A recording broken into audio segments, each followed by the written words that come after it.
இலங்கைக்கு இந்திய ராணுவத்தை அனுப்பி அங்கே தனி ஈழம் அமைக்க நடவடிக்கை எடுப்பேன் என்று நான் சொல்கிறேன். இந்த விடயத்தை பார்த்த பின்புதான் அண்ணன் சீமான் கூறுகின்றார், இலை மலர்ந்தால் ஈழம் மலரும் என்கின்ற விடயத்தை அண்ணன் சீமான் கூறுகின்றார். ஆகவே இந்த கடிதத்தை பார்த்த பின்புதான் அதற்கான விடையானது எனக்கு கிடைத்தது.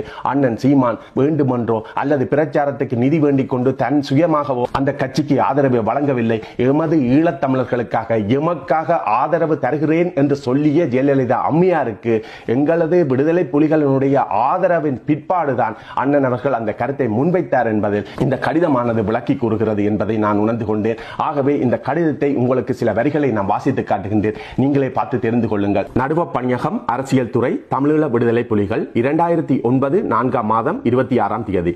செல்வி ஜெயலலிதா பொதுச் செயலாளர் அஇஅதிமுக தமிழ்நாடு.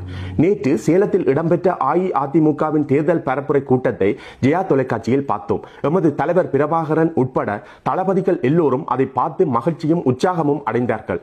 7 கோடி தமிழக மக்கள் குரலாக அம்மாவின் குரல் ஒலித்ததை கண்டு எல்லா கவலையையும் துன்பத்தையும் மறந்து மட்டற்ற மகிழ்ச்சி அடைந்தோம். இதற்காக அம்மா அவர்களுக்கு தலைவர் அவர்கள் தனது நன்றியினையும் வாழ்த்துக்களையும் உடனடியாக தெரிவிக்குமாறு கூறியிருந்தார். அத்துடன் எங்கள் எல்லோருடைய வாழ்த்துக்களையும் நன்றியினையும் தெரிவித்துக் கொள்கின்றோம். நன்றி. புலிகளின் தாகம் தமிழீழ தாயகம்.